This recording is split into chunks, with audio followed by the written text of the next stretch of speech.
City and in the territory on west, there's just one way to handle the killers and the spoilers, and that's with the U.S. Marshal and the smell of Gunsmoke.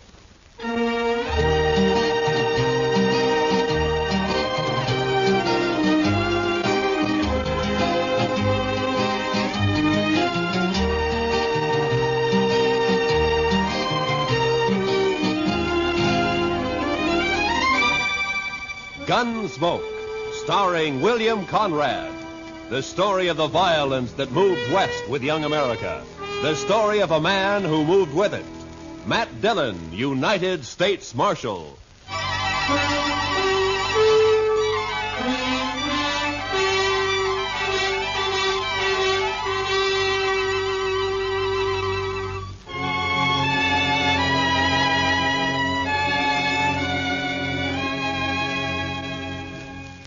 It was the dust. The heat was bad enough in Dodge City, but out on the plain, it was the dust. The sun was a burning red-brown chip in the sky, and the sweat on a man never had a chance to drop. It was blotted and dried with dust.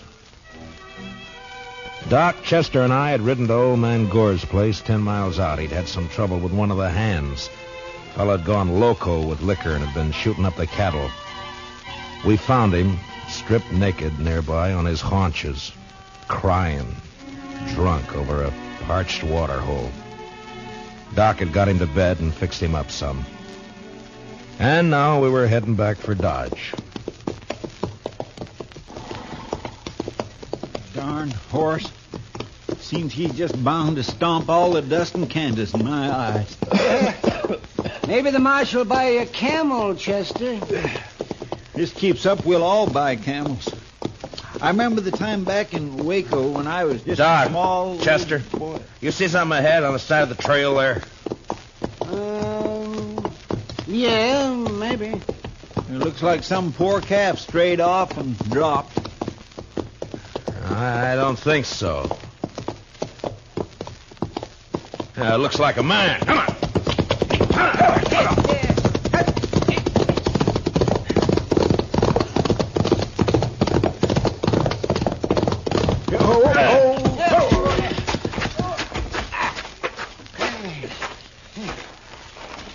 Chester, get the water bag. Yes, sir. Yeah, let me have a look, Marshal. Yeah. Let's see. Heat. Is he all right? Well, depends on how long he's been lying here. Here you are, Mr. Dillon. Open up his shirt, Marshal. Chester, get some of that water on his wrists. All right. It looks like an Easterner, huh? Sure not dressed for this country.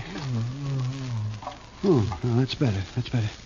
Try to get a few drops in him. All right. No, not too much, Chester. Not in his nose, Chester, his mouth. Well, my gracious, I'm sorry, Mr. Dillon, but he moved his head. It's not so easy to... Hey, look, he's awake. You're all right, mister. Just take it easy for a bit now. Oh, that this too solid flesh would melt, thaw, and resolve itself into a dew. What did he say? Oh, it's out of his head, Chester. For this relief, much thanks. Forget it. Chester, get around the other side and shade him from the sun. Yes, sir. The sun. I begin to be weary of the sun. I don't blame you. What happened? My wagon shed a wheel, I fear, along the high road. I know not where I am. You're about 4 miles out of Dodge City. Kansas. Kansas. I would give all my fame for a pot of ale and safety. We better get him to town quick. He's in a bad way. Still there. You think you can make it on a horse? We'll take him into Dodge.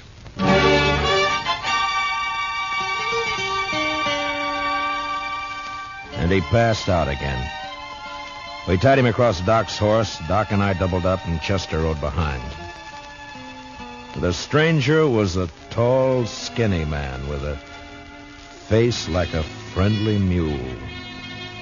Big hands and thin wrists stretched out from his sleeves. He had no papers on him, nothing. And until he woke up, we wouldn't even know his name. Doc settled him down in the back of his place, and he was still asleep when Chester and I rode out to where we figured he'd left his wagon. Wasn't hard to see when we found it. What color wagon would you call that, Mr. Dillon? Puce, Chester. Puce. I guess so. Seems to be some writing on the side there. Yeah. Oh, Irving Henry, Thespian supreme, disciple of the immortal bard. I should have known he was a religious man. He's an actor, Chester, the immortal bard. Shakespeare, William Shakespeare, wrote plays, poems. Hi. But You think he let the horses go, Mr. Dillon? well, I was wondering that. Seems to me he'd have ridden for help instead of trying to walk. Horses couldn't have got out of the harness themselves. Let's take a look at the wheel. Wish we could wait till the sun goes down. It's going to be awful hot work, Mr. Dillon.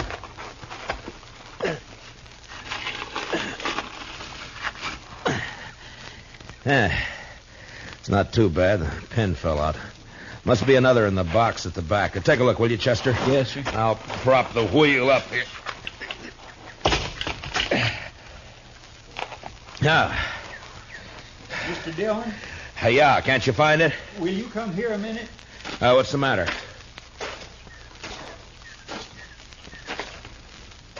Take a look in there. It took a second or two to get used to the darkness inside the wagon. And then I saw the hand sticking out from behind the trunk. You didn't have to be the doc to know that it was a dead hand.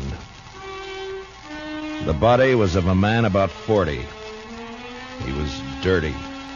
And in a greasy, torn waistcoat, I found a pocketbook with his name. Sam Matchett. And that was all. Below his left shoulder and his back was a patch of dried blood. And in the middle, a bullet hole. We got the wagon wheel on, hitched up our horses, and drove into Dodge.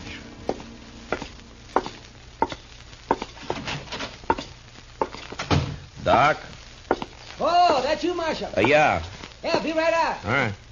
Get that fella's wagon fixed up? Yeah, I brought it in. Is he awake?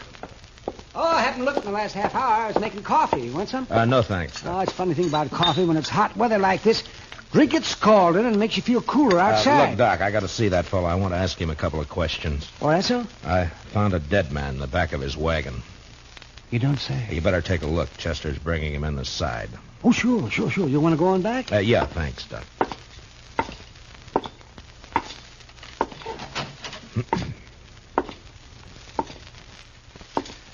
Mr. Henry? Mr. Henry, wake up. Yes, what? Oh. Your name, Irving Henry? Oh, Irving Henry. What is this place? Now, you got to listen to me for a minute. We found your wagon. Ah, Did you let the horses go before you sat on your own? of course. I could not let them remain to die. Well, how come you didn't take one to ride? I have a loathing of horses. I cannot bear one under my body. There is a carafe of water beside the bed. Would you be good enough, Mr. Dillon, Matt Dillon. I'm the marshal here in Dodge City. Here you are. Oh, my thanks. Now, what were you doing with a dead man in your wagon, Mr. Henry? A dead man? A dead man shot in the back, lying in your wagon. This is very midsummer madness. I won't argue about that, but I'll thank you to answer my question. But it is impossible. It isn't true. I say it is. You lie in your throat if you say that I'm any other than an honest man. Look, mister, I didn't say you weren't honest. You're an actor. And you got a fine way of saying things, but murder's murder. I don't care how you say it. Now, I'm asking questions, and I want straight answers. Your pardon, sir. What you tell me, in truth, if it were played upon a stage, I would condemn it as an improbable fiction. I swear to you, I know nothing of a body. Did you come through Hayes City?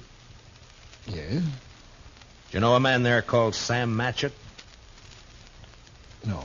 You had no trouble in Hayes City. No. What are you doing in these parts, Mr. Henry? I am touring the provinces. An actor eating the bitter bread of banishment. And my talents are not taken for their worth in the East. And therefore, I bring the immortal bard to the hinterlands. And now, sir, that the interview is ended, pray give me leave to depart. I'm sorry, I can't do that. You'll have to stay until we get this thing cleared up. Mr. Dillon, Doc would like to see you. All right, Chester. Stay here with Mr. Henry, will you? Well, sure, Mr. Dillon, sure. How you feeling by now, Mr. Henry? Would you like some more water? These evil manners live in brass. Doc? Right here, Marshal. Yeah. Fill me cup, father's boy. What was that? What'd you find? Well, there's one thing. This man didn't die right away. I mean, not right when he was shot. Is that so? No. More likely bled to death. Inside. Uh-huh. You think he might have been able to climb up in the wagon after he was shot? He might. There's another thing. Yeah? You see the way he's dressed? Now, you take a look at that. What the hell? Come on, Doc. Chester. What's the matter with him? Chester. He took my gun when I was pouring him some water, Mr. Dillon. He must have gone through the window, Marshal. I tried to get it back. It went off. Take care of Chester, Doc. I'm going after him.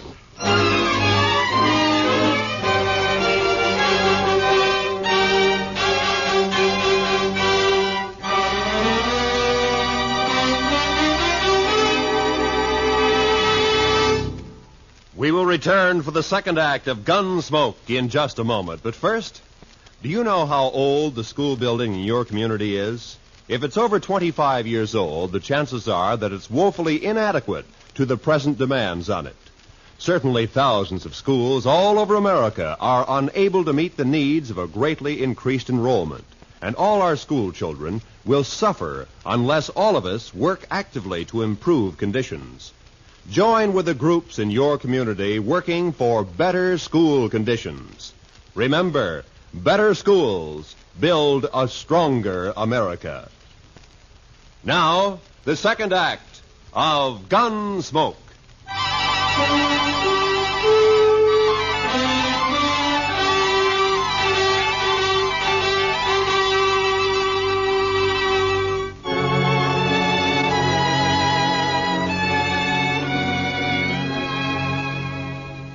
When I went out of there, I didn't know how badly Chester was hurt. There was a lot of blood on his head and over his face.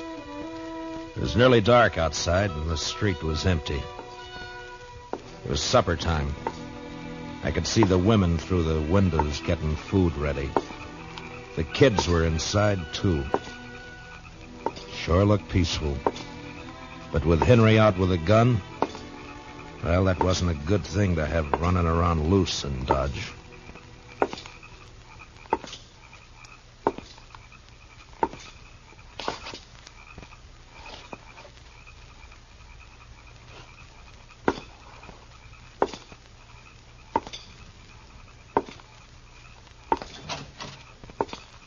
Evening, Mr. Dillon. Did you see a man run down the street, Miss Fletcher? Why, no. Well, you better get inside and lock your door. Don't come out again. There's a killer loose.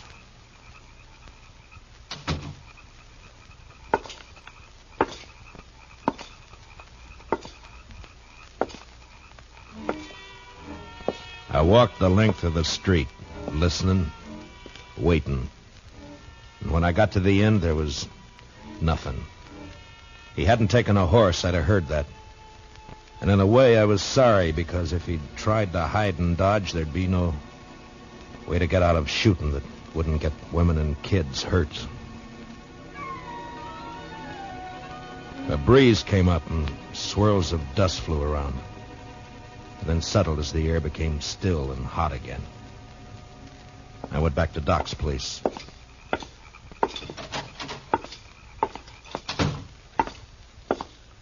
Oh, did you find him, Marshal? No. How's Chester? Oh, I'm fine, Mr. Dillon. Just creased my head. More mess than hurt. Oh, good, Chester. Look, you want to go home or you want to work? I want to work. All right, go down to the office, get yourself another gun, and round up some men, many as you can. As long as Henry stays in town, we're in trouble. Now keep your eyes open. Meet me back here. Yes, sir, Mr. Dillon. Take my gun with you, and if you see him, watch out. All right, now get going. Yes, sir. Now, Doc, I'm going to have to make you a deputy, too. Well, maybe instead of digging out bullets, I'll be putting some in. It's not funny, Doc. Now, come on. All right, we'll start here. I'll take this side, you take the other. Get the men to go through their houses and tell them to look for their horses. Tell them what's happening. By 10 o'clock that night, as far as we could tell, Henry hadn't left town. There were plenty of places for him to hide, though. We had 50 men out searching. Chester and I were working along back of the express office. There were a couple of houses there we hadn't covered. You wouldn't think a man like that'd be a killer, now would you, Mr. Dillon? I never saw a man yet couldn't be, Chester. Depends on your reasons for killing, I guess. Now, let's take a look behind these boxes. Huh?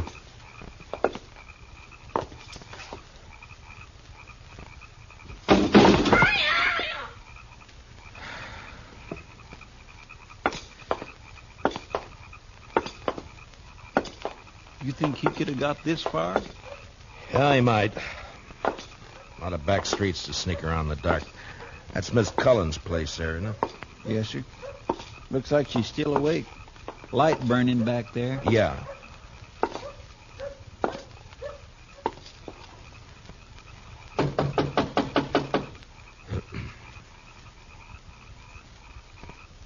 Seem a bit cooler to you tonight, Mr. Dillon? Yeah, a bit.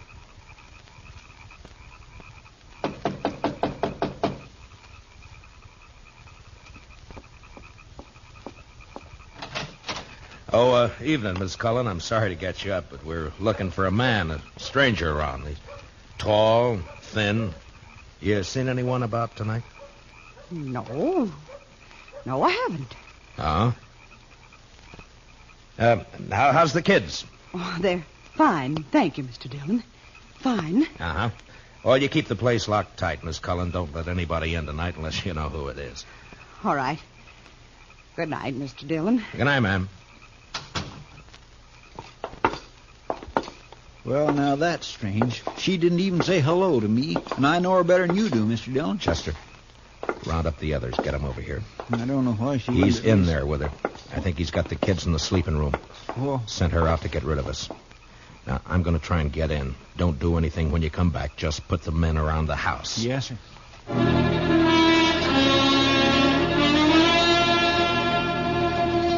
I'd seen Miss Cullen make a move with her head, and her eyes said the rest. When I told her to lock up, I shook my head, and I hoped she understood. I wanted that front door to stay open.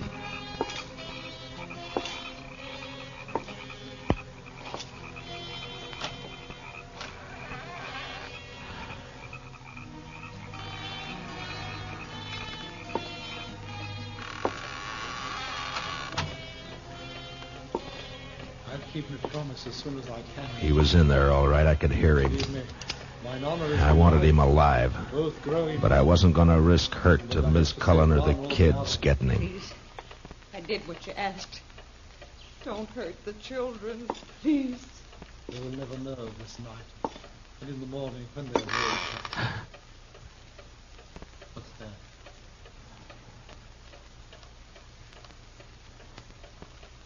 You said you locked the door after you. No, don't. Don't. I shall keep the pistol turned to the girl's head, madam. Someone is here. They try to take me.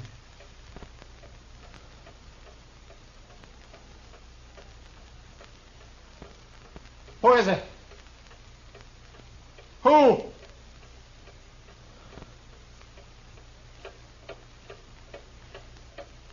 Mr. Dillon, go away. Please. He'll kill us. You lied. You lied. Oh, tiger's heart wrapped in a woman's hide. Listen to me, Marshal Dillon. Throw your pistol in here, and then come in with your hands before you. I have no stomach for child killing, But I will not hesitate to do so.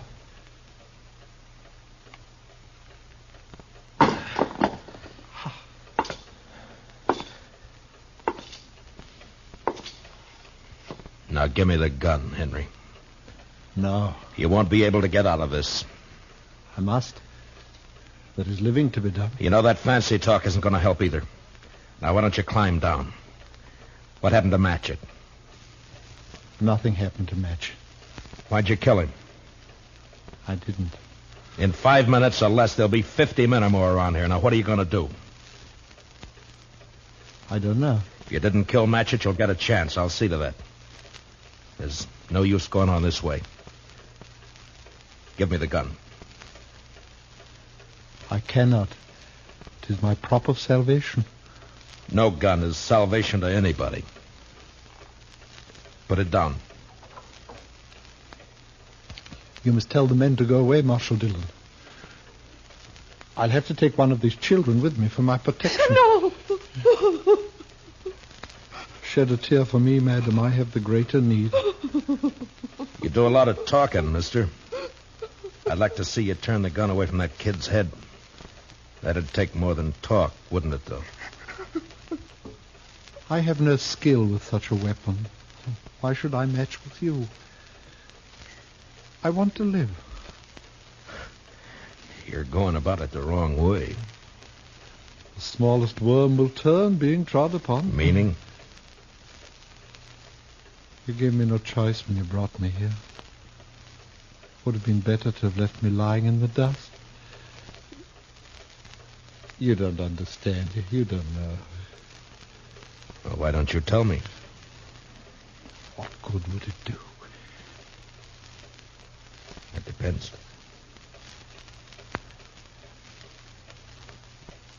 My life has been the theater. As a boy, I was a student of Shakespeare. You would look at me. Who would accept this face for Hamlet? This ill-shaped body for Romeo? His speech has become my speech, but when the fools only look, they cannot listen for laughing. There have been ugly men before you. It hasn't been cause for murder. Why'd you kill Matchett? In New York, there was a man, a gross, stupid man who fancied himself an interpreter of the bard. He took me, as his apprentice, and together we set out for the tour. I would play only the voices. Never Richard, never Henry, never Lear, only the voices. Whilst he, stumbling, drunken, he muddled and tore to a tatter the words that I should have spoken. You killed a man because you wanted to play a hero? How easily murder is discovered. Yeah, sometimes, I guess. It was yesterday. We were leaving Hayes City. We'd played there for 2 days, and it made me a laughing stock. It was night, and he became drunk and threatened to leave me in the next town. I made him stop the wagon, and taking up a pistol, I shot him. He did not die at first, and when I saw what I had done, I wanted him to live. And I put him into the wagon, and I drove on, hoping to find a doctor. Then, as the night passed, I saw that he had died. and I was afraid. The wagon broke down? Yes, I put my purse into his clothes and took his name for mine. How I've hated the name of Sam Matchett. But you wouldn't understand. I wouldn't? Well, what now? I want to live. I want my chance. You've done a murder. I can't let you go. You know that. Don't make it harder. I lost my husband 2 years ago. I know what it is to be alone. You've been alone, haven't you? I'm sorry. But you killed someone. We may pity, though not pardon, dear. I'm going now, Marshal. If you walk out of there with your gun, you're a dead man. Death's a great disguiser. I must have my chance. Don't do it, Matchett. There'll be killing. Madam, forgive me. I would not have harmed your children. Matchett, put down your gun. Let me go my way. Please. There are a lot of men waiting for you out there, Matchett. You know what'll happen if you open the door.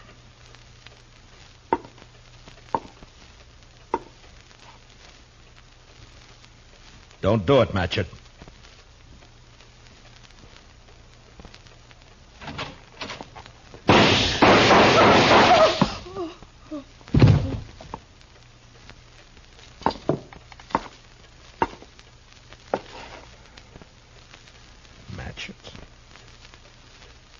Sleep, perchance to dream. Aye, there's the rub. For in that sleep of death, what dreams may come.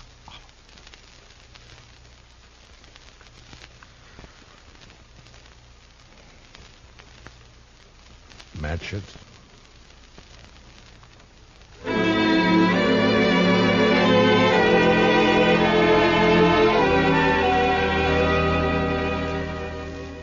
He knew he was going to die. The minute he opened that door, he knew it. And maybe he wanted to, because he fired first, a single shot. We buried him in back of the church, and I found some words in a book to put on his grave. He that dies pays all debts.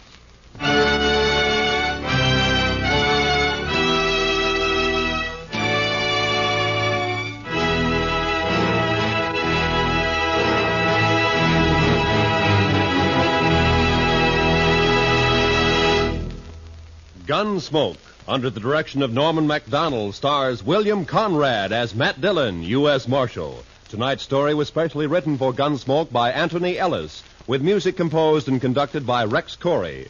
Hans Conried was featured as Henry, with Mary Lansing as Mrs. Cullen. Parley Bear as Chester, and Howard McNear as Doc.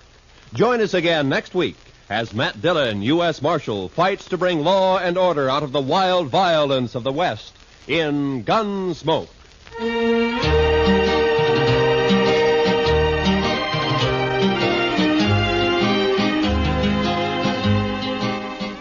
Roy Rowan speaking. Remember, Gangbusters going to action Saturday nights on the CBS Radio Network.